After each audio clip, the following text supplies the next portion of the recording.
Assalamualaikum warahmatullahi wabarakatuh. Selamat pagi semuanya. Perkenalkan, nama saya Nafitri Suci Rahmadani. Saya sedang berkuliah di Universitas Indraprasta PGRI, jurusan Bimbingan dan Konseling. Di sini saya akan menjelaskan materi tentang pelecehan seksual. Apa ada yang tahu pelecehan seksual itu apa? Nanti saya akan menjelaskannya terlebih dahulu. Sebelumnya izinkan saya untuk share screen terlebih dahulu.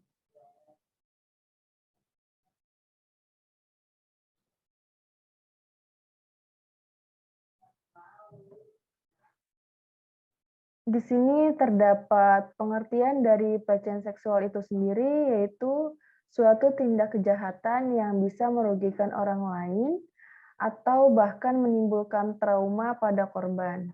Kasus pelecehan seksual kian marak terjadi, meski demikian masih banyak orang yang tidak mengenali cirinya. Akibatnya sangat sulit untuk mencegah tindakan tersebut, baik yang dialami oleh diri sendiri orang yang maupun oleh orang lain. Untuk mengetahui jenis-jenis pelecehan seksual, kemudian dapat menjadi bentuk perlindungan pada diri sendiri. Jadi, pelecehan seksual itu suatu tindak kejahatan yang bisa merugikan diri sendiri maupun kepada orang lain yang bisa menimbulkan suatu trauma pada korban tersebut. Selanjutnya di sini ada jenis-jenis pelecehan seksual. Menurut Komnas Perempuan,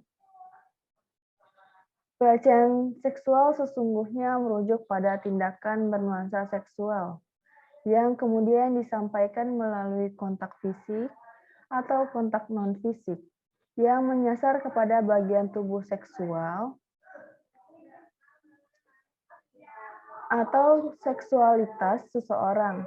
Tindakan ini sendiri termasuk siulan, main mata, komentar ataupun ucapan yang bernuansa seksual, mempertunjukkan materi-materi pornografi serta keinginan seksual, colekan atau sentuhan pada bagian tubuh, gerakan atau isyarat yang bersifat seksual, sehingga kemudian mengakibatkan rasa tidak nyaman, tersinggung, atau rasa direndahkan martabatnya, dan mungkin hingga menyebabkan berbagai masalah kesehatan dan keselamatan.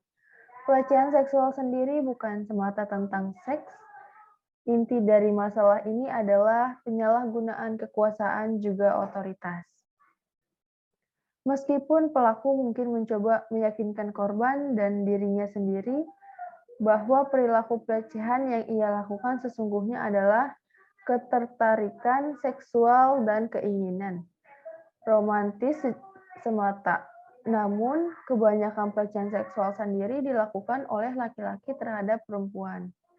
Selain itu, ada juga kasus pelecehan perempuan kepada laki-laki dan juga dengan sesama jenis, baik itu pada sesama laki-laki maupun perempuan. Jadi, pelecehan seksual itu tidak hanya laki-laki ke perempuan saja, namun bisa juga dari perempuan ke laki-laki ataupun dari laki-laki ke laki-laki dan perempuan ke perempuan.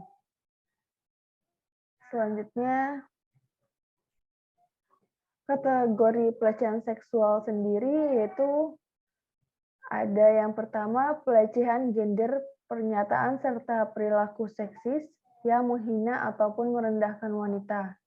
Contohnya diantaranya termasuk komentar yang menghina, gambar atau tulisan yang kemudian merendahkan wanita, lelucon cabul juga humor tentang seks atau wanita pada umumnya. Jadi pelecehan itu sendiri bisa berupa dengan komentar-komentar yang biasa kayak di Instagram kan sering ada posan gambar atau video reels. Di situ orang lain bisa berkomentar pada gambar atau reels tersebut yang konsep, komentarnya itu kayak menghinakan sebuah martabat perempuan, seperti itu. Lalu yang kedua ada perilaku menggoda, perilaku seksual yang kemudian menyinggung, tidak pantas dan tidak diinginkan. Contohnya diantaranya termasuk mengulangi ajakan seksual yang tidak diinginkan, memaksa lawan jenis untuk makan malam, minum, ataupun berkencan, mengirimkan surat dan panggilan telepon yang tidak henti-henti, meski telah ditolak serta ajakan sejenisnya. Jadi di sini perilaku pelecehan seksual itu bisa berupa kayak menggoda, kayak kayak menelpon terus-terusan, padahal udah ditolak tapi tetap diteleponin terus-terusan. Terus juga bisa kayak lawan jenisnya itu atau sesama jenisnya itu diajak untuk berkencan sama si pelaku ini agar si korban ini bisa mau ikut dalam berkencan. Lalu yang ketiga ada penyuapan seksual, permintaan aktivitas seksual, ataupun perilaku terkait seks lainnya dengan janji imbalan. Rencana ini mungkin dilakukan secara terang-terangan atau secara halus. Hal seperti ini juga termasuk ke dalam kategori pelecehan seksual. Jadi yang ketiga ini perilaku pelecehan seksual itu dengan kayak diberi imbalan, kayak dijanjikan untuk diberi imbalan, kalau kamu mau nanti saya kasih misalnya uang segini segini segini gitu. Yang keempat ada pemaksaan seksual, pemaksaan aktivitas seksual ataupun perilaku terkait seks lainnya dengan ancaman hukuman seperti contohnya pada evaluasi kerja yang negatif, pencabutan promosi kerja, hingga ancaman pembunuhan. Jika kamu menerima perlakuan seperti itu, segera laporkan ke orang-orang terdekat atau memberikan kepada pihak yang berwajib.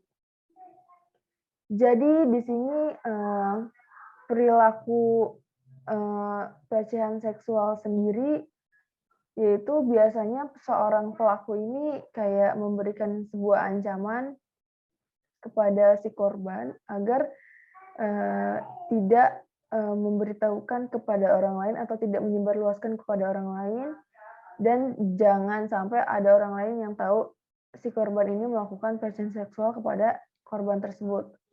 Nah, apabila menimpa pada seseorang, sebaiknya seseorang itu harus melaporkan kepada orang terdekat atau orang yang berwajib kayak pihak kepolisian dan lain-lain. Lalu yang kelima ada pelanggaran seksual berat, seperti diantaranya menyentuh, merasakan, atau meraih secara paksa atau penyerapan seksual, termasuk ke dalam kategori pelecehan seksual. Jadi yang kelima ini pelanggarannya yaitu kayak berupa korban ini disentuh atau ya pokoknya si korban ini merasakan apa yang si pelaku ini lakukan gitu. Lalu yang selanjutnya ada jenis pelecehan seksual berdasarkan perilakunya. Menurut perilakunya, pelecehan seksual kemudian dibagi menjadi 10 jenis, yaitu yang pertama ada komentar seksual mengenai tubuh orang lain. Seperti Instagram ataupun Facebook ataupun juga bisa di YouTube, komentar yang mungkin tidak pantas untuk dibaca dan didengarkan oleh si korban yang menghasut yang melakukan sebuah komentar yang tidak baik deh, pokoknya kayak tentang pelecehan seksual yang mengarah-arah ke pelecehan seksual tersebut.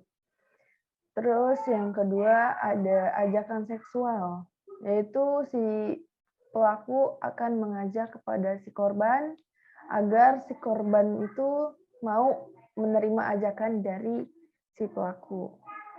Yang ketiga yaitu isyarat seksual, yaitu si pelaku ini akan melakukan berbagai cara isyarat untuk si pelaku ini mau si korban ini mau diajak oleh si pelakunya. Lalu yang keempat ada sentuhan seksual. Sentuhan seksual sendiri yaitu si pelaku ini akan menyentuh bagian tubuh si korban yang menimbulkan hasrat dari pelaku tersebut. Yang kelima yaitu grafiti seksual.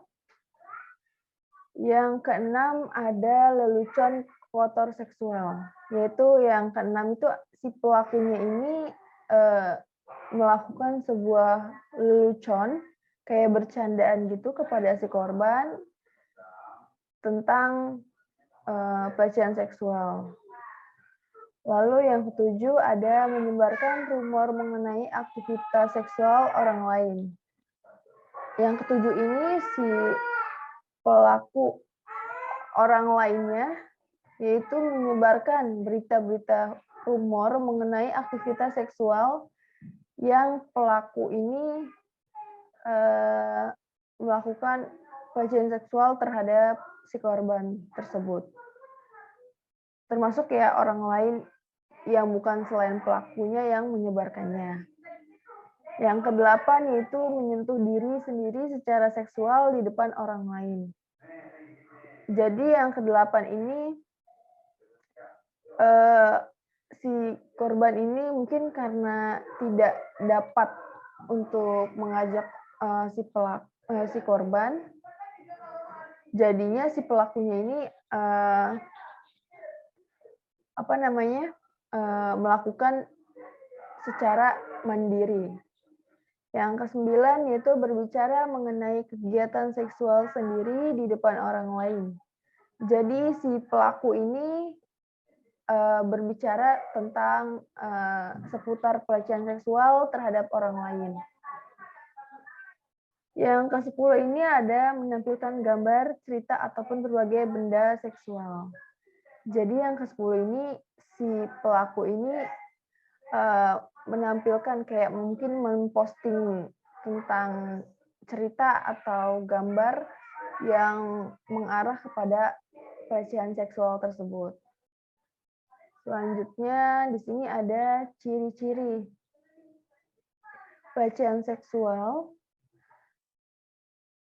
Berikut di bawah ini adalah beberapa ciri-ciri pelecehan seksual yang perlu diketahui agar teman-teman semua dapat bertindak tegas bila terjadi di sekitar teman-teman semua.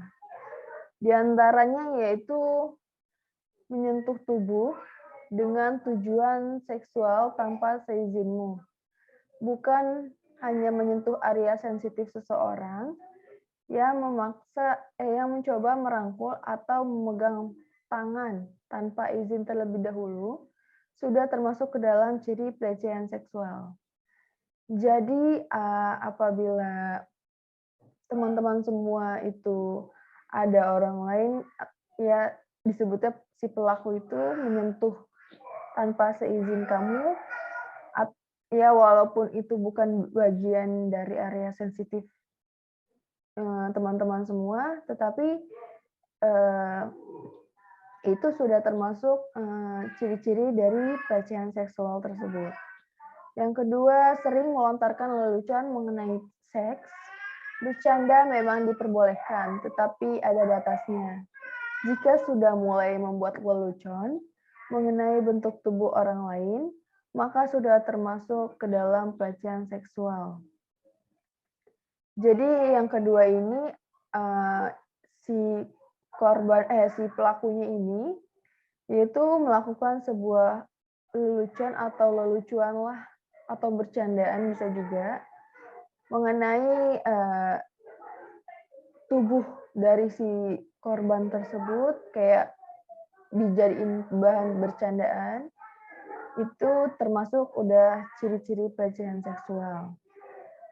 Selanjutnya yang ketiga yaitu catcalling atau yang biasa dilakukan oleh seseorang yang tidak dikenal dengan mengajak seseorang berkencan, ingin berkenalan, dan motif lainnya. Yang ketiga ini, si pelakunya ini akan, mengajak korban tersebut maupun yang belum dikenal maupun yang sesudah dikenal oleh si pelaku, itu akan diajak untuk berkencan atau ya semacam makan atau minum di luar segala macam, jenis lainnya lah pokoknya kepada si korban. Lalu ya di di si pelakunya ini akan, melakukan sesuatu yang tidak senonoh kepada si korban tersebut, itu sudah termasuk dari ciri-ciri pelecehan seksual tersebut. Yang keempat yaitu mengajak berhubungan intim secara langsung atau tersirat, apalagi hingga memaksa dengan berbagai cara. Hal ini sudah jelas termasuk ke dalam pelecehan seksual. Jadi si pelakunya ini udah mengajak berhubungan intim kepada si korban tersebut, itu sudah termasuk dengan ciri-ciri pelecehan seksual. Maupun pelakunya memaksa secara halus, maupun juga secara memaksa.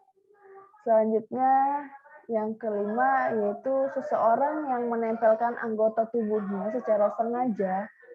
Ini sering terjadi saat menaiki kendaraan umum yang sedang penuh. Jika ada seseorang yang mencari kesempatan dengan menempelkan tubuhnya ke orang lain dengan alih situasi yang sesak, ini juga termasuk adalah pelecehan seksual. Sehingga kamu perlu lebih sigap. Jadi teman-teman itu harus sigap. Segera lapor ke petugas sekitar atau meminta pertolongan ke orang lain. Jadi yang kelima ini, si pelakunya ini biasanya sih terjadinya pada saat teman-teman sedang naik kendaraan umum yang lebih umumnya itu kendaraan umum, pas lagi naik kendaraan umum penuh, desak-desakan sehingga si pelakunya ini ya mencari kesempatan kepada si korban agar si pelakunya ini bisa melakukan hal yang tidak senonoh tersebut. Selanjutnya yaitu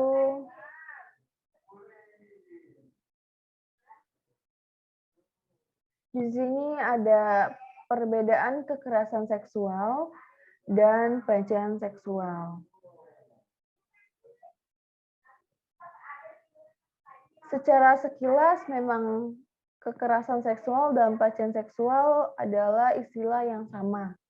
Padahal kekerasan seksual cakupannya lebih luas lagi jika dibandingkan dengan pelecehan seksual. Sementara pelecehan seksual merupakan bagian dari kekerasan seksual. Lalu apa perbedaannya? Menurut Organisasi Kesehatan Dunia atau WHO, kekerasan seksual adalah segala perilaku yang dilakukan dengan menyasar seksualitas ataupun organ seksual seseorang tanpa persetujuan orang yang bersangkutan dengan unsur paksaan ataupun ancaman, termasuk diantaranya perdagangan perempuan dengan tujuan seksual, serta pemaksaan prostitusi dikutip dari Komnas Perempuan sendiri.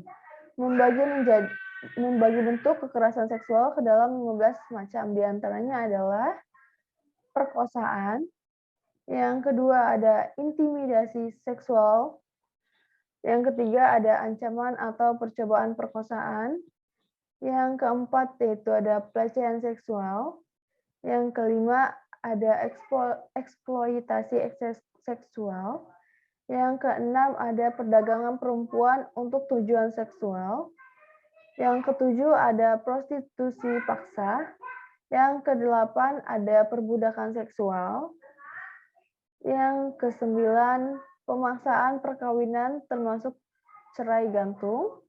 Yang ke-10 pemaksaan kehamilan. Yang ke-11 pemaksaan aborsi. Yang ke-12 pemaksaan kontrasepsi dan sterilisasi. Yang ke-13 penyiksaan seksual. Yang ke-14 penghukuman tidak manusiawi dan bernuansa seksual.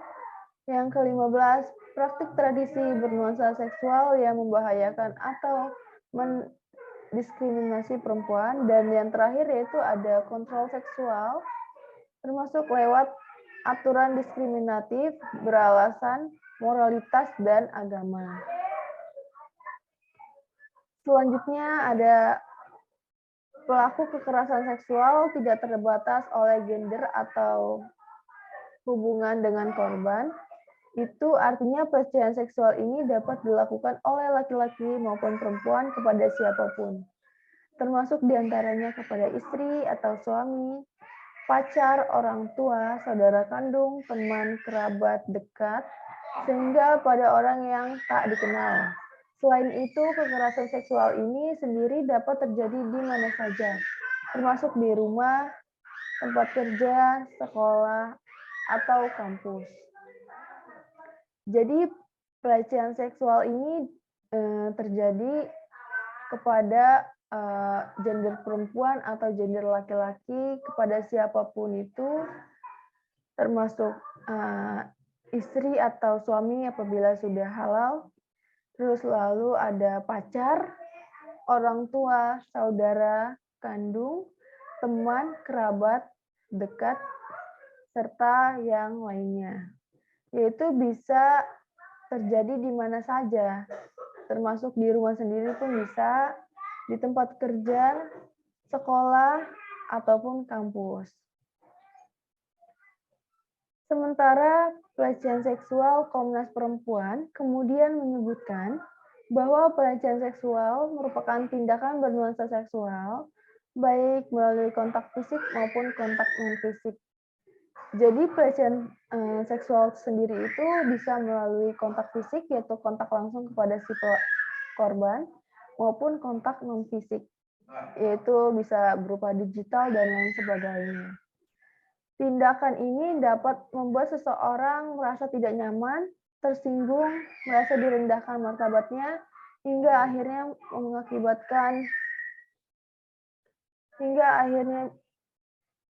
mengakibatkan gangguan kesehatan fisik maupun gangguan mental.